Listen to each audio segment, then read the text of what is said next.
आप देख रहे हैं इन डार्क राजकुमार के साथ। तो चलिए बढ़ते हैं आज की कहानी की ओर। दोस्तों, ये कहानी है राकेश की।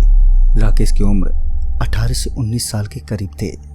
राकेश जो बिल्कुल ही एक बिगड़ा हुआ लड़का था और अब तो वो बेंगलोर में एक कारखाने में काम करता था। वो इस समय अकेला ही रहता था, जिस वजह से उसके पास पूरी आज़ादी थी अय्याशी करने की। रात भर वो घर से बाहर भटकता रहता, दोस्तों के साथ मटर गश्ती करता रहता। पर एक रात उसका सामना एक ऐसे बिन बुलाए मेहमान से हुआ जिसके बाद उसकी आज तक हिम्मत नहीं हुई कभी अकेले सुनसान सड़कों पर रात बिताने की। तो आखिर क्या कुछ घटा था राकेश के साथ? आइए जानते हैं राकेश की कहानी और खुद राकेश की जुबानी। हेलो दोस्तों, मेरा नाम राकेश है। यह किस्सा मेरे साथ 3 साल पहले घटा था। सच बताऊं तो उस समय मैं पूरा बिगड़ चुका था। रात भर घर से बाहर घूमता और मस्ती करता। शराब और स्मोक करना मेरी रोज की आदत सी बन गई थी। इसी तरह एक बार की बात है, मुझे अच्छे से याद है, वो सर्दियों का दिन था। मेरे दोस्तों ने मुझे होटल लावा में बुलाया था और मैं भी समय से पहले पहुंच गया था। होटल लावा मेरे घर से लगभग 55 से 60 किलोमीटर दूर था। उस रात हमने देर रात तक पार्टी की और करीबन रात के 12-1 बजे के करीब हम सारे दोस्त लावा होटल से निकले। तो उस वक्त बहुत तेज ठंड थी। मैं भी होटल से निकलने के बाद अपने दोस्तों के साथ जीप से घर के लिए निकल गया। आधे घंटे बाद मेरे दोस्तों ने मुझे एक चौक पर उतारा। उस चौक से मेरा घर लगभग 400 से 500 मीटर की दूरी पर था। मैं वहां से एक शॉल लपेटे बड़े आराम से टहलता हुआ अपने घर की तरफ जा रहा था। रास्ता एकदम सुनसान था और मैं हल्के नशे में भी था। वैसे मैं इतना भी नशे में नहीं था कि मुझे बिल्कुल होश ना हो। सब कुछ मुझे साफ साफ दिख रहा था। तभी मैंने देखा कि ठीक मेरे सामने की ओर से एक लंबा चौड़ा आदमी शॉल लपेटे गुजर रहा है। उसका पूरा शरीर शॉल से लपेटा हुआ था। मैं भी अपने आराम से आगे बढ़ता हुआ उस ठंड में किसी तरह निकल रहा था। पर तभी पता नहीं कैसे अचानक ही मैं उसी शख्स से टकरा गया। टकराने के साथ ही उस शख्स की शॉल उसके शरीर से उड़ गई। इस बार जो मैंने देखा था वो मेरी सोच से एकदम परे था।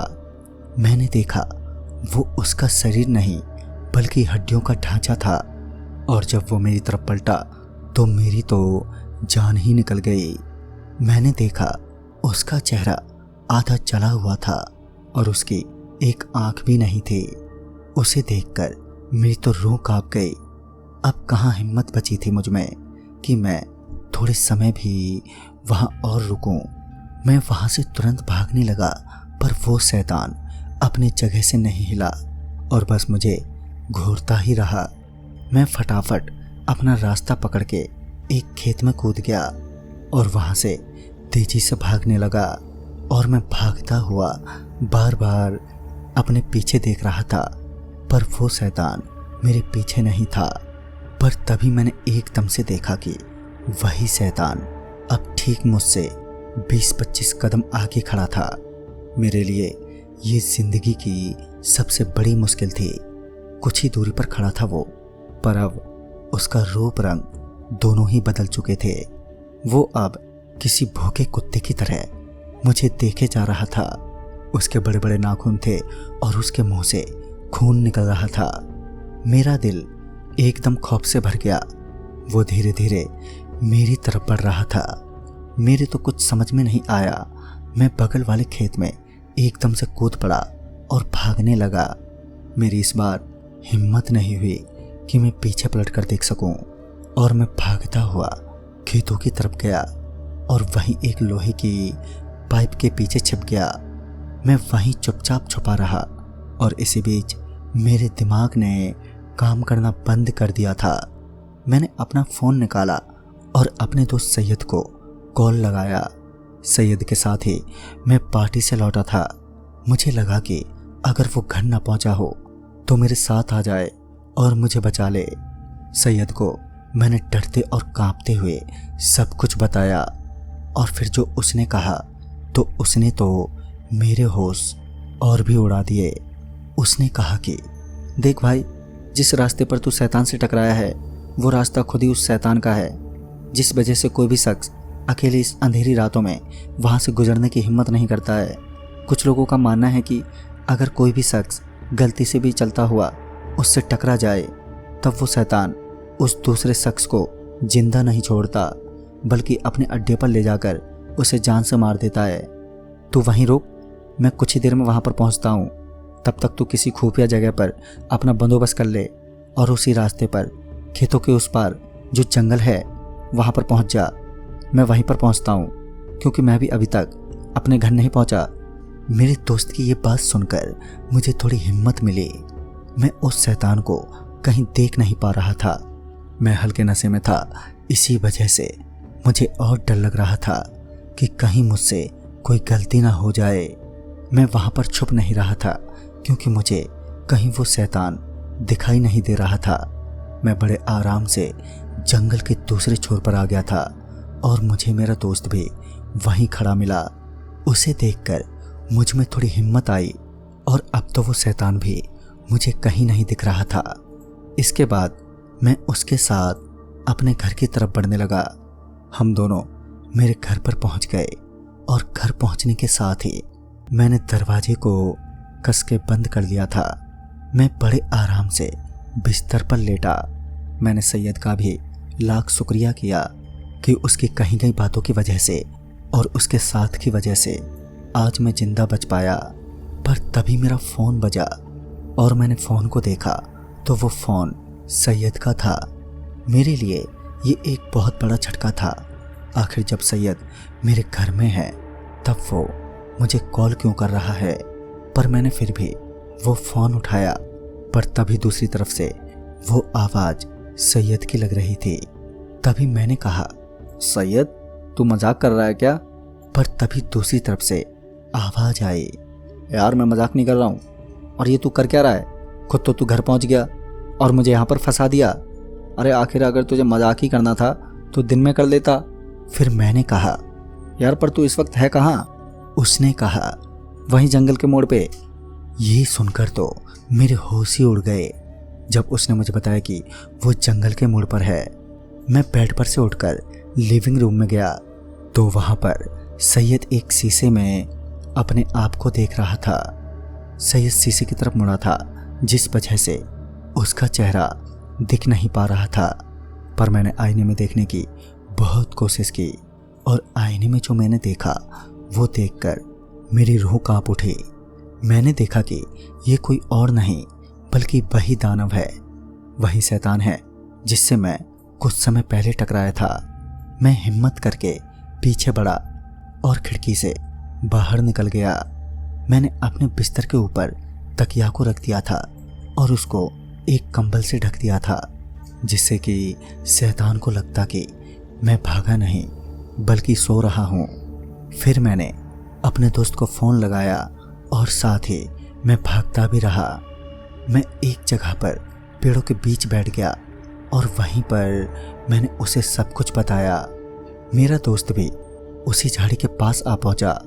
मैंने जब अपनी घड़ी में समय देखा तो 3:30 बज रहे थे। तभी मैं वहां से अपने दोस्त के घर चला गया।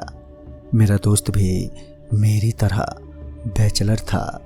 हम दोनों घर पर आ गए, पर इस बार भी मुझे उस पर शक हो रहा था कि मेरे दोस्त की शक्ल में ही कहीं फिर से वही शैतान तो नहीं है।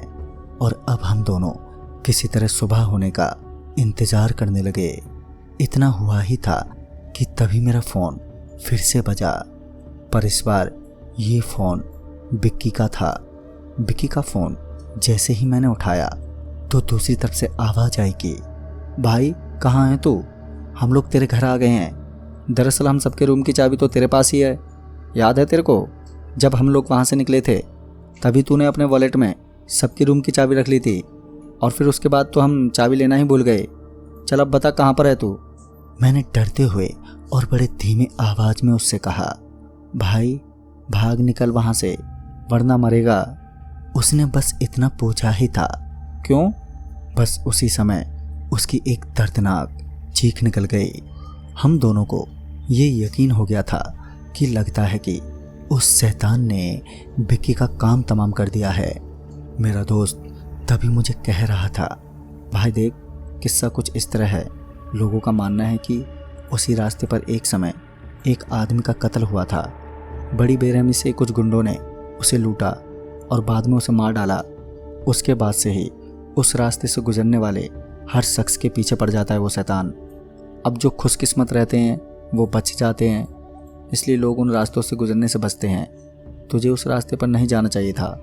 इसी तरह समय घटा और सुबह के 7 बज गए। मेरे और मेरा दोस्त सैयद, हम दोनों को थोड़ी हिम्मत मिली और हम फौरन वहाँ से निकल पड़े अपने घर। वहाँ पर जाकर हमने देखा कि मेरी टंकियों को किसी ने टुकड़े टुकड़े कर दिए थे और मेरे 2 दोस्तों का कत्ल हो गया था, जो कि उसी शैतान ने किया था। शायद उन दोनों को आधा शरीर जैसे खाया हुआ लग रहा था। कल रात मेरे उसी दोस्त की चिल्लाहट ने मुझे इसका संकेत दे दिया था। खैर, मुझे ये सोचकर भी डर लग रहा था कि अगर मैं उस समय उस शैतान के हाथों लग जाता तब शायद मेरा भी कुछ यही हाल होता। पर मुझे मेरे इस दोस्त के मरने का बहुत अफसोस भी था। मैंने उसी दिन वो घर छोड़ दिया और वहाँ से शिफ्ट हो गया। पर मेरा दोस्त सैयद मुझे बताता है कि लोगों के मुताबिक हर रात वही शैतान उसी घर में दाखिल होता है और मेरी तलाश करता है, जिस वजह से उस घर को कोई किराएदार नहीं मिलता। खैर, बस भगवान से यही गुजारिश है कि फिर कभी मुझे ऐसी अंधेरी रातों में सुनसान सड़कों के बीचों बीच ऐसे अजनबी का सामना ना करना पड़े, वरना इस बार तो मैं बच गया। पर हर बार तकदीर इतनी अच्छी नहीं होती। तो दोस्तों, इस कहानी में बस इतना ही।